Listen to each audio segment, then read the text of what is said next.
because I don't want to. Alrighty, we're live. Hello. Welcome to the CHRILLCAST. I'm Andrew. And I'm Will. And we're going to talk about Lord of the Rings, Rings of Power, and Game of Thrones, The House of the Dragon. Mm-hmm. So, what did you think? We'll start with Rings of Power again. Yeah, we're going to start negative again. We're going to end on a positive note. This might be a recurring theme throughout every week. Well, it's also chronological of release. So true, yeah. That's exactly what we said last time, just to be fair. Yep, so if you just want to skip the thoughts on Rings of Power, skip about halfway through, maybe. Probably less than that if we... Less than that, because I think we're going to probably gush over you a little bit there. Right. So my thoughts on the Rings of Power this episode, it's basically the same thing. I like the side characters, if you will, quite a bit. I like, basically everything with the dwarves and Elrond. Elrond, honestly, that actor is great. If they had just put long hair on him, he'd be perfect. What? Is he a side character? Because I'm feeling like he's a main character, yeah. Right? He's a main character. Durin would be a side character, yeah. So any of them who get a ring of power have to be a main character. Elrond doesn't I don't think. I thought he gets a ring of power, man. Well, he has one in Lord of the Rings. What else? I thought it was Rivendell. Well, it's the Forest Galadriel, Gilgalad, and Círdan. Yeah, no, it's not him. I thought, doesn't he end up with it though? Gandalf does. Gandalf ends up with. I thought Gandalf had the one ring. From. Yeah, isn't that the guy at the coast? But okay, I'm trying to think of which else got the ring? Yeah, so it's Gilgalad. Right. I just thought. Oh yeah, you're right. One is entrusted to Elrond. Right, there we go. I'm so confused because this other list does not have. Who guards Elrond. the boats on the coast? Because I thought that's the ring. Nara. Because I thought that's the person who gives the ring to Gandalf. Círdan, yeah, okay. Círdan must be the one on the coast. I don't know. I'm forgetting. Okay, so anyway, he's not given the ring right away. He gets it later. That's what I'm interpreting this. I'm rushed. Right. I am rusty. Okay. They might not do that in the show. Let's just put it that way. So he's effectively a main character. Speaking of that, though, so he's a main character. I like the dwarves. I just like the relationship that all of them have. I can't even remember if the hobbits were even in this episode. I don't think they were. They're going to be dominating next episode. That was the preview for next episode. Numenor is fine. I don't think the queen or the queen regent's motivations and also backstory and just character in general is really shrouded right now. And I don't think on purpose to make it mysterious. I think it's just I don't know what the hell's going on with her. So I don't think they wanted to flesh out that character too much. No, well the thing is that character exists in the book. And in the Silmarillion, and the really interesting plot of subterfuge and people taking over the throne and displacing kings and whatnot, and it could have been interesting, but I'm very confused where they're going with it now because I think it's her husband or it's the other guy. Father the guy with the cool beard. Chancellor. Yeah, as a chancellor. Okay, so he ends up becoming king, and he's the one that kind of dooms Numenor. Right. But speaking of that, and also speaking of the rings, I have switched my hypothesis on who Halbrand is, and I think he might actually be Sauron. Okay. And the reason why I think this is because remember when we were first introduced to him, how just random that was, and there's this giant fish monster that they wasted way too much money for CGI, lasted 3 seconds. He sacrificed all those people. And then suddenly wants to save Galadriel, even though he sacrificed a bunch of people. So there's one key thing that it's strange that he was floating in the sea in that spot. So maybe he wants to meet Galadriel. Mm-hmm. And then he also is drawn to the forges, which would make sense for Sauron. Mm-hmm. He wants to become king of the Southlands, which is actually Mordor.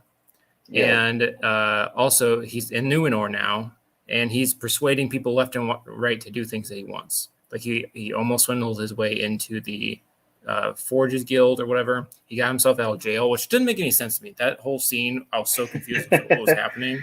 Oh, where all of the Numenorians are incompetent Just like soldiers. shoved in like comically, and then she like, kind of smiles and then like runs off. It's like what did Not I a just single see? one of them put up a legitimate struggle. No, it's like It's just like okay. they made them even more incompetent than the elves that were helping her with the ice troll. Mm-hmm. Yeah, no, that's the thing I despise about the Galadriel story arc right now is that people just turn to like Jello around her as far as their muscle mass. They're just complete weaklings. It's her versus children. Also, and, didn't like Halberd or Halbrand kill people in that one scene? How did he get let out of jail? I don't think he killed anybody. He definitely snapped people's arms. Like That's I feel like fair, that. but that's not killing. That's fine. Just let's slap him on the wrist. Just Didn't even do that. Arm. It's because I don't know, plot armor. Let's just go with it. Let's not pretend like they have bad like they don't have bad writing. Yeah, it's like I can kind of I'm starting to see like the overarching story that they wanted to tell. Yeah. And it's like the overarching story has merits for it to be sort of interesting. Yeah. But then like all the minute details of actually like how do I get from point A to point B, they do not know what to do with it. Right. So like right now the most interesting story is clearly the dwarf story with Elrond. Why? Because the dialogue doesn't suck. The story doesn't suck. And it's an interesting location. Plus Mithril, that's a nice thing to see the like discovery / expansion of Mithril, given the importance to Frodo in the actual trilogy. But also that's why Numenor Numenor is the way it is. It's actually the most disappointing story arc I'd say so far because Numenor is so cool looking. Well, okay, I'll say they're focused a little bit on just trying to make it like old Gondor instead of making it like even better than Gondor. Yeah. Just make it look like Atlantis. I mean, come on, that's what it's supposed to be. So right. So I feel like they could have done more to make Numenor seem more powerful. They're just making it seem like a Gondor with its shit together and an actual king. They also are really making it seem like they don't ever go to Middle Earth. Do you get that? Right. The feeling even though they're like the greatest seafarers who can just go wherever they want, and they're supposed to be colonizing the entire coastline. Yeah, they're not making them seem very conqueror-esque. They're making them seem like isolationists who have no eye on the world when like they're envying the elves more than anything, right? Like they want to be the ones in charge of all the decisions.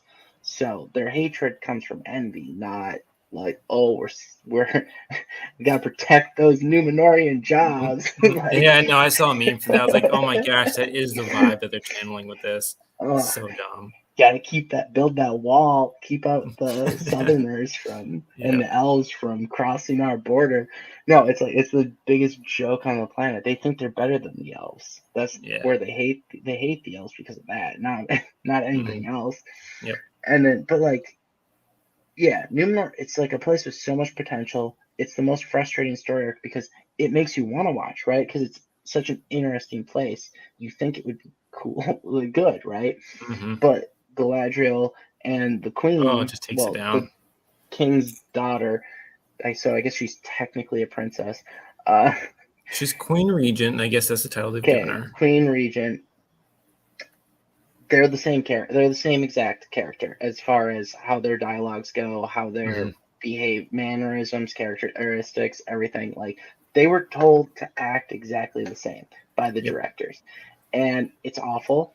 It's Galadriel talking to a mirror image of herself, and we hate Galadriel. So nothing is more frustrating than an episode dominated by dialogue between Galadriel and the Queen Regent. No, No, it was terrible. The thing is, like, the motivations again don't make any sense. They're as clear as mud, and it just suddenly there's like such an about face in this episode. It's like one, she's like suddenly out of jail, and I don't know. I looked away for a second, and like she's just throwing people into the jail cell, and the other guy just lets her go, and I was just like, what the hell has happened?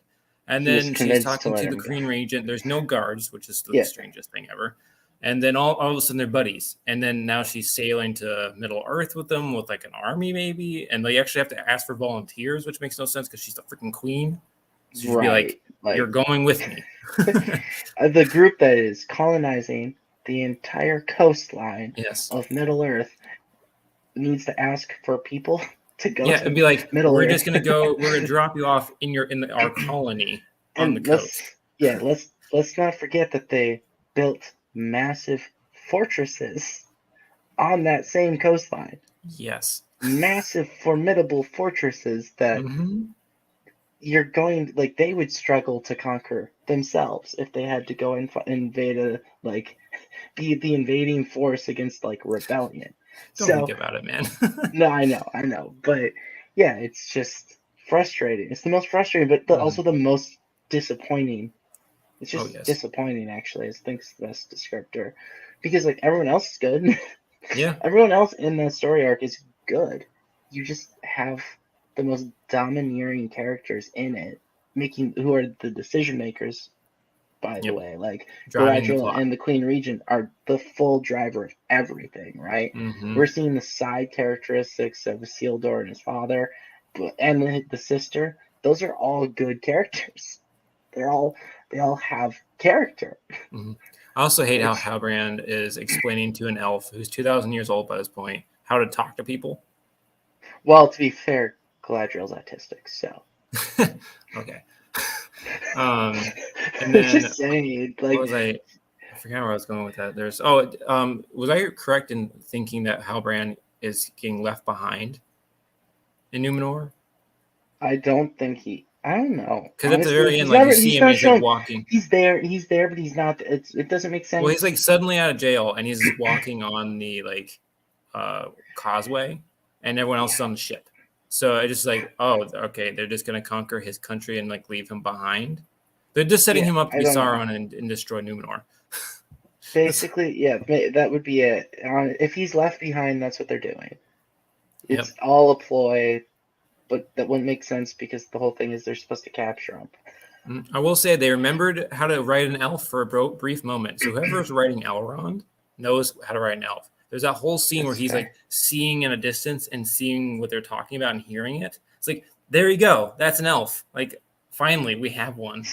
One who uses judgment and isn't just a bull in a china shop. Galadriel, who has plot armor thicker than a mountain. So... I think I've come to the conclusion that I really wish they had just like made that character a person tasked by Galadriel, because at least that character can get killed off if they don't like the direction. Galadriel, we're stuck with this character, right? Unfortunately, we can't kill her off. So yeah,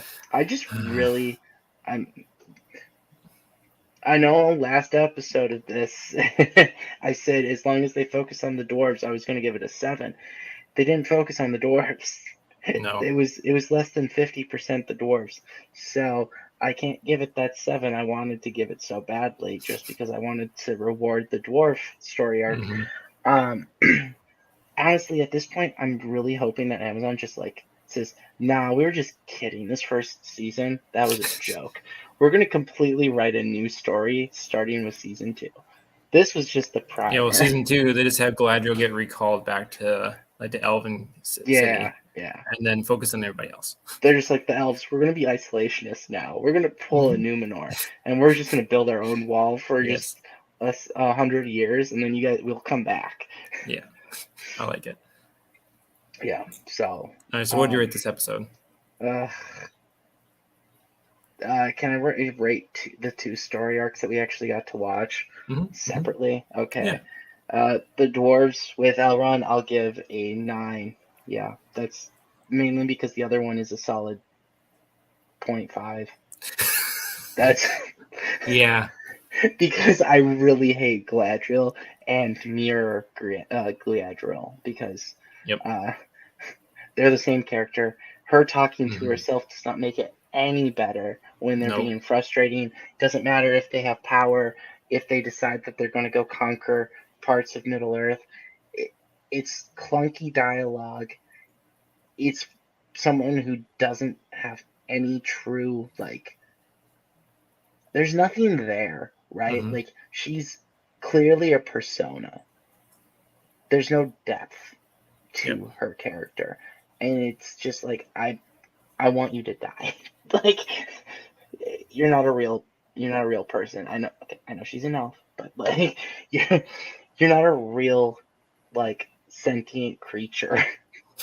That's how I would describe that character. It's written so poorly. Yeah. Mm-hmm. What about you? How would you rate?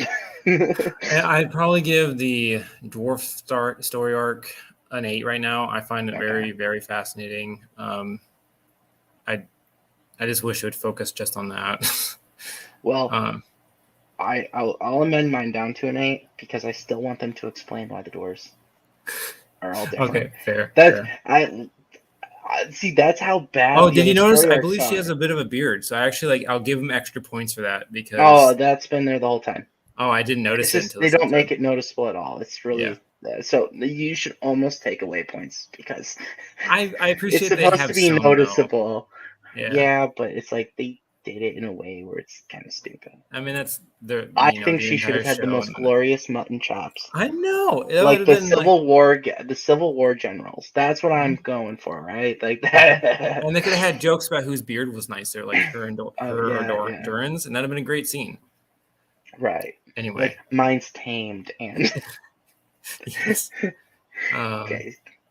And then Galadriel storyline still is like a 2. It's so You're gonna bad. go up to a 2. I'll go up to a 2 because I like some of the side characters involved with that storyline, but she drags it down. I went down further because I'm tempted to do the same thing as you, but I went further, lower points because having those good characters shows that they didn't need it to suck. Yeah. And fair. they actively chose to make this story arc shitty. So, like, they actively tanked the Numenor story arc. And that's why I'm giving it 0.5, because it's just like, they sucked. Like, they sucked that whole story arc just into the, I don't want to watch it. I want to see it. So it's like, if they could just give me like the scenery, like, meanwhile in Numenor, mute all characters.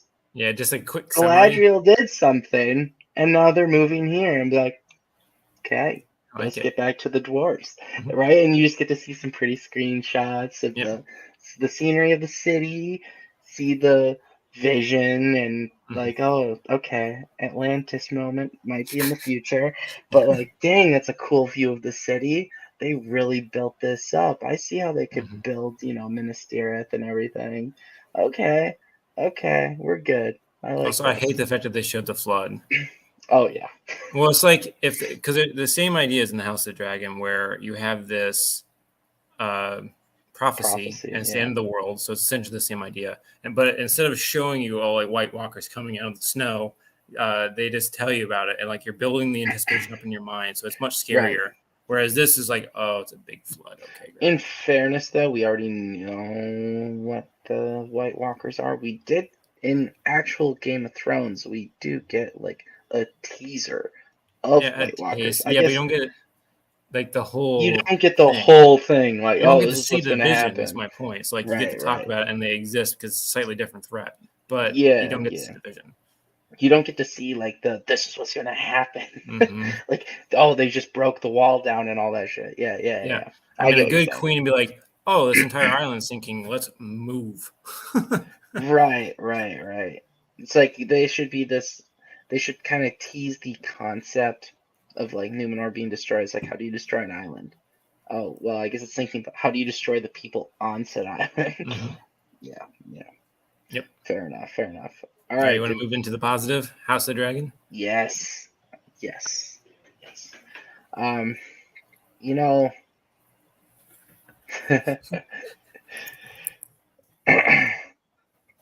We can't.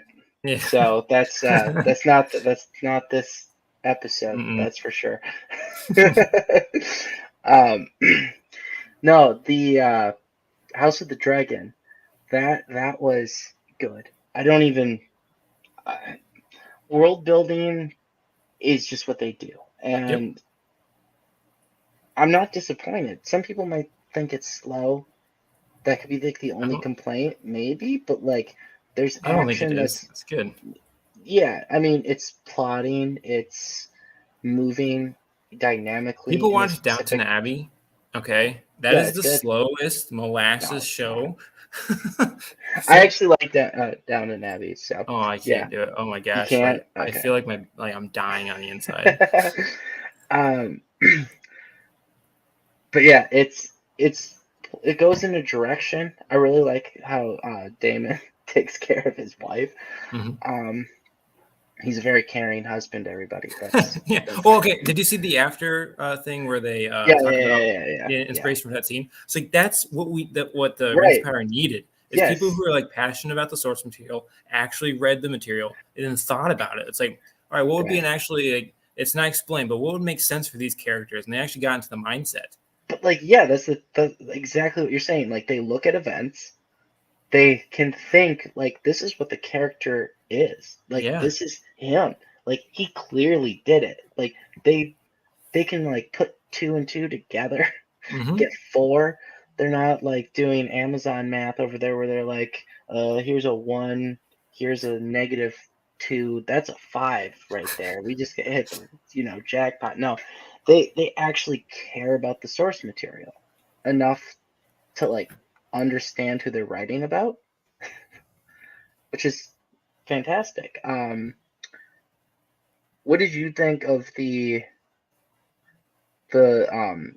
sea snake family and that whole thing?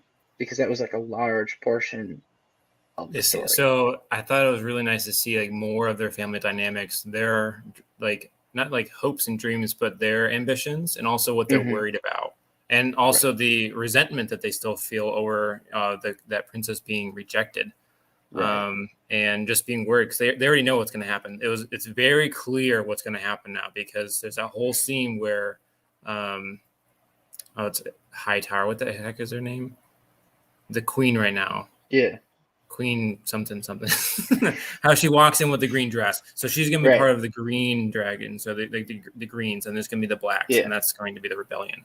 So yeah, they're very much right. I'm sure. I can't remember if their son dies, but I'm probably will. I mean, they're not setting him up as a strong character. No, I mean that I whole thought, family dies off. So yeah. I mean, I thought he was going to be a stronger character. yeah, I was a little sad because When they set him up earlier where he is stronger, or at least seems Yeah, stronger. seems stronger. He comes out. He's much more Renly than Yeah. like I was expecting him. Even if he is more like Renly, to at least have a Robert Baratheon esque Mm-hmm. combo there, right? Because As a dragon rider, you would expect it. yeah, as a dragon rider, it's not about looking pretty. Yeah. Like Renly over there is just he has his antlers over there wanting to look the part. Mm-hmm. Um, I mean, Or because be like a Prince of Dorne, like that guy. That's kind of what I was right, expecting. yeah, and then the dragons over that they have though do look more traditional. I don't know if you noticed that. Mm-hmm. Um, but yeah, it's definitely one of those things where I was not expecting the wedding celebrations to go that way. Yeah. It So was quickly because they're about to have like 7 days of celebrations, and they're like, right, nope, right, we're just gonna end it now. right, and it's just like Sir Kristen Cole. I was not expecting him to snap so badly, but I mean, I Yeah. guess what do you expect? He can't keep a secret to save his life. No. Well, he's essentially Jon Snow. That's so. Yeah, It's him yeah, again. It's him being like yeah. he's too righteous. He's too good of a person. He has too strict of a moral code to survive in that environment. So I think that's what we wanted Well, Jon Snow to do the entire time was to snap and start killing people. in fairness, he ain't no Jon Snow because Jon Snow never would have given up his vows I in the sense mean, of being like, let's run away together. no, He that Jon Snow fair. never Okay, would have been the one doing the tempting he's there, close. right? How about that? He's close. He's like a Yeah. Samuel Tarly. Yeah. Okay, yes, he is Samuel Tarly in a Snow body. Yes. Um oh yeah, the high towers will be interesting where they go. Mm-hmm. It was another it's a very good world building. Like, it has enough action to keep you like, did not expect that. It's interesting. Like, how is this going to work out? Oh, it looks like this is a good solution. Psych. And then, what do you think of Damon overall? Like, with his niece, obviously. I think he overplayed his hand at the wedding. That was like, he's usually so much more subtle than that, and he was making it like clear, like right in the middle of everything, that he was still trying to court her, and making it obvious that he killed his wife. But he also was flirting with Valerian's daughter, right? Because he doesn't care. I think you see her in the preview, so I think I kind of ruined that word. They don't give it away. I mean, they give it away in the preview, where it's basically they get together. That's what happens. So it'll be in it. I think the next episode will have a lot more action. Yep. I think we have the time skip finally, so it's gonna be all the older actors. Viserys, poor Viserys. Oh my gosh, like I think he's a good person, tries to be a good king, but every time he plans something, he just goes to shit. Yeah, it's this time skip is gonna be good though, because it's like this is where they're gonna just start getting into a lot more action. Well, you might have like one more world building episode total. I could see the rest being full, like major event, like high budget filming. Yeah, I can see that too. I mean, I would explain the time jump. Like, why else would you do the time jump? Right. I will say that. So the Rhaenyra, I keep forgetting. Rhaenyra. Yeah. She really. There's too many names that are similar in that Targaryen family, so especially I'm pretty sure it's just Rhaenyra. Yeah. So you went from kind of a timid princess to full-fledged, like, power-hungry. Take what she wants. Yeah, to get what you want, the typical Targaryen. And the thing is, it was a very quick transition, but I think they showed it really well, and you can accept that transition. Whereas with Daenerys, you can't accept her complete. Well, it's not that fast, right? It's like 3 episodes in the making. Yeah, like that is it, right? 3 episodes in the making.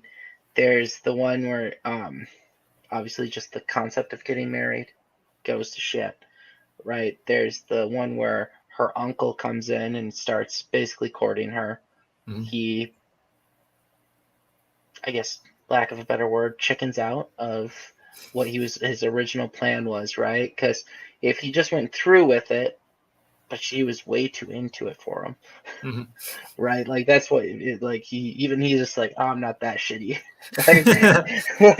Damon can be shitty, right? But he's like, I feel uncomfortable doing this right now. She's too into it. And then basically she's set up by him to just be like, well, I'm already here. I have this night now. Let's just let's go. I want to manipulate, and I should be able to take whatever I want, regardless of what he feels or what he's going to go through now. Right. Like, what I wanted was stolen, so I'm just going to get what I want. Yep. And then after that, I feel like they built that into like the whole fallout of that. They built that in real well to kind of like make it where she's just like, oh, well, I already kept a secret. What's wrong with keeping that going, right? So they've built on it, right? It's like that slippery slope. She's been slipping down a slope for 3 episodes, right? And that's build up. Daenerys had none of that shit. Yeah, that's my point. Is they actually built it up, like, and they prepped the audience so you can see it. And the actress that they've hired for the older version of her, I think, is going to really play into that. Right. And I think she's going to be a bloodthirsty bitch. Yeah, I mean, let's just say it. These directors know what character growth is and development.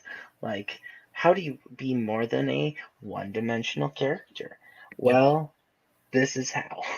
Well, it's just like having the queen walk in and everyone stands up, and just the way it's framed, and like the fact that she's wearing green, which is really symbolic, and she cuts off the king right in the middle of the speech. Hey, there's not a single scene like that in the Rings of Power where you know what's great too? What? They explain it to people in a subtle, common sense, believable way, and it's not hard.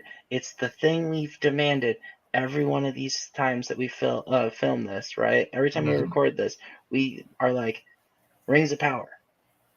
Learn a lesson here. Explain your shit. Stop this nonsense where you're just like, nah, just accept it. The thing is, most people have not read the Silmarillion, so they have no idea what is going on in that show. Right. You cannot assume, like, even if you watch the Lord of the Rings trilogy, you do not know what's happening. Right. I mean, you could infer. Yeah, sort of. You would have to read the books. Yeah. Like the original trilogy, you'd have to read them. Maybe even The Hobbit to truly grasp the world. Because you don't necessarily need the Silmarillion, right? It's helpful. I guess if you read the books, it makes sense because like you still have they still reference all the regions that could matter, like fair. The Southlands, the Easterlings, Harad, all the regions. Maybe not Harad isn't really mentioned. I think it is mentioned. I don't think the Southlands is mentioned because by that point it's Mordor. It's just Mordor, right? Yeah. No, isn't the ghost? I guess the main ring wraith. He's not really explained on who he is, but he is. No, you don't know the identity over there. Any of them, actually. I don't think like their actual names. Right. They say Witch King of Angmar. He goes to the north and takes over an entire country, but the other ones, there's one that's from Harad, but you don't know his name. Yeah. So I guess it's one of those things where I think anyone with any curiosity to actually read those other portions would have had inklings of those regions. If you paid attention while reading, you would have like passing knowledge of those regions, enough to build curiosity, but not like anything else. It's like, I think the best comparison to that would have been Dorne in the original Game of Thrones series.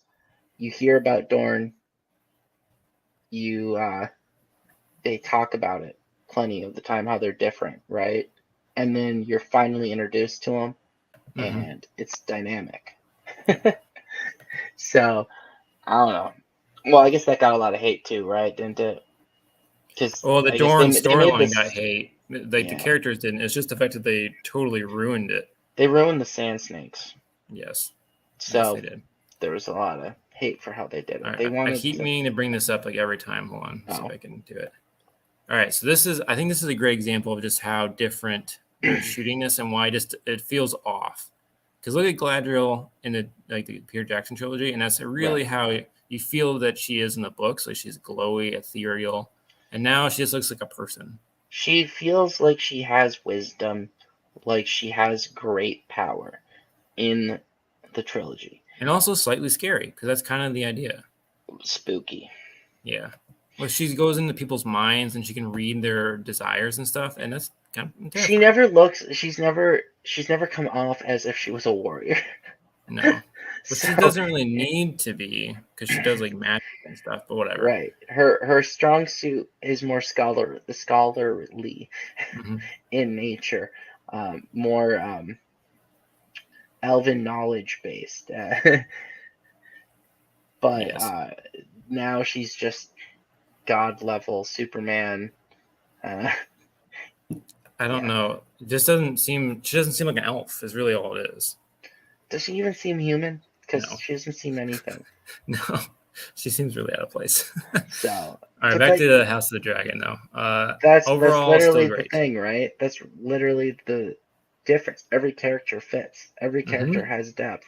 Yes. I feel like every character has actually shown emotion. Yeah. Well, I guess Daemon doesn't have emotion. Well, he does like smirks and like glares and stuff, but the actor does it so well. No, I'm saying he doesn't show like sadness. Oh, so, which is, or like emotional attachment to people. He's just kind of. He has a self-satisfied smile. Yeah, I mean, he still shows emotion. It's just different. All of the characters have a lot of depth, and like I just really like the actor for Daemon. I think he's casted perfectly. I think that actor has been good in everything he's done, though. So it's kind of like the Elrond effect, right? Like that actor is just fantastic. Yeah, true. So it's like that's where the strength comes into it, I think. Yeah. You're always looking forward to him showing up on screen. That's Yeah, what I find myself exactly. actually. It's just like, oh, Damon's back. What's happening now? Right? Like, Exactly. let's Oh shit, go. he's not supposed to be You here. know, oh, just killed his wife. Yeah. Oh shit. Okay. You have to admit the dialogue with him and Royce was fantastic at the celebration. Hmm. Oh, by the way, I'm gonna go get my claim on Yeah. the lands. Yeah. Yeah. It's like, oh, Damon, you cold-hearted bastard. Yeah. Well, the way they shot that one scene too, like right when there was that kerfluffle, right Right, after that, right. you didn't exactly know what was happening, which was cool. So you didn't You know who was didn't, yeah. involved, and Damon was like being focused on it in that moment. So you're like, maybe he's killing somebody, or someone's killing him. So you had no idea what was going on. Right. I really liked it too, how they made it where it's like, was that his plan, or was she just that much of a let's piss Damon off today? Yep. Yes. Yeah, it was fantastic. So, Hmm. um, rating, it's still a 9. I guess can't give it more than a 9 on principle, I think. But I Yeah. think I'll there's give it a still more 9. they can always do. Um, it is just world building, so I think I'm gonna obviously save a 10 Yep. for you need to have like the big action events for it to be a 10. Hmm. And I think so as far as world building episodes can go, the highest they can get is a 9, and it's a solid 9 for me. Yeah. Yeah. I'll give it that too. As far as improvements it can make, not much. Just again, more action would be cool. Not necessarily more action, just like the big action piece that they're building up to. I obviously love the Starks, so like interweaving the House of the Wolf into this somehow would be wonderful. Yeah, I've been waiting to hear more because like they had that whole slight mention, right, of the Vale rivaling the Yes. North, and I was waiting for more, especially when they were talking about the oh, ice and fire, like One of hey, those you know, Targaryens has to make that connection. They're not right. stupid, you know? Someone had to. Um, just waiting for them to be. I Well, mean, the North is real one of the quick. more loyal areas, right? Like, they're not Hmm. constantly revolting. You would think that some goodwill happens up there. What Targaryen visits the wall? Do you remember? Oh, it's one of the ladies. Yeah, it's definitely a It's a female, but queen. Alicent Targaryen. I thought it was a much later time period. Well, It says earlier when time. King Jaehaerys the First Targaryen visited Winterfell, Queen Alicent Targaryen flew on Silver Ring to visit the wall. That's way older era, I thought. Um, Which they haven't talked about the wall, no. which would be an interesting. I feel like that would be an interesting thing for them to do because at this point the watch is like heyday. Like the watch is still well supplied with people, Yep.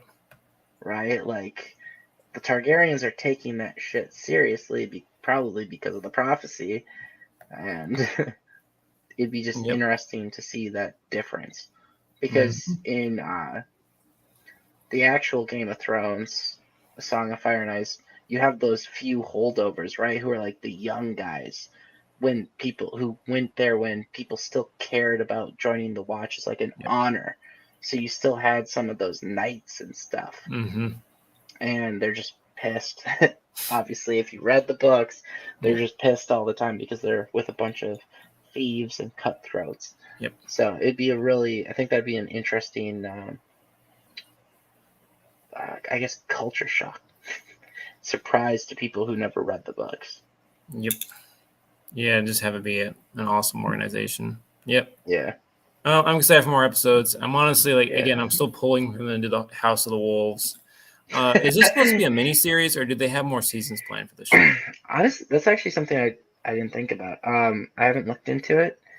I think that they've been really just trying to see how it goes with Mhm. the announcement of the a sequel to Jon Snow's story arc. Though I feel like this is just a mini series. I don't see where they go afterwards. Right? It's Yeah, just I'm not either.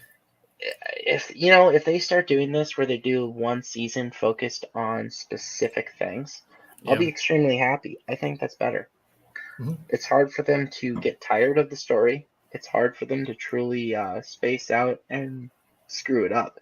Mm-hmm. Like, the only time they're going to space out and screw it up is when they have to do a lot of seasons and come up with filler and all of that. Like, they're able to focus. They made these episodes so far very dynamic, and something like House of the Wolf would be fantastic. Mm-hmm. They could honestly do one for each house with like a major event that they've had, because all of them have something. Mm-hmm. To answer your question, they do have Casterly of Rock at this time. They introduced it as the Lord of the Casterly Rock. Which pretty sure that was how they became like a royal house to begin, like a major house to begin with. So, but I'm looking forward to every episode. I feel like this is the best compliment I can give it is I believe it's going to be binge worthy afterwards. Agreed. I'm going to have to rewatch it with my wife because she has not been keeping up. So I'm actually looking forward to it. Right. And then like you're going to have those like world building like continuous, and it's just going to be good. Mm-hmm. Like that's probably one of the better ways to watch it at this rate, especially if it's only a miniseries, because you're going to feel like I guess it's going to feel fulfilled at the end, right? It's going to feel concluded. Mm-hmm. Something that the main series did not feel like. Nope, didn't at all. Yeah.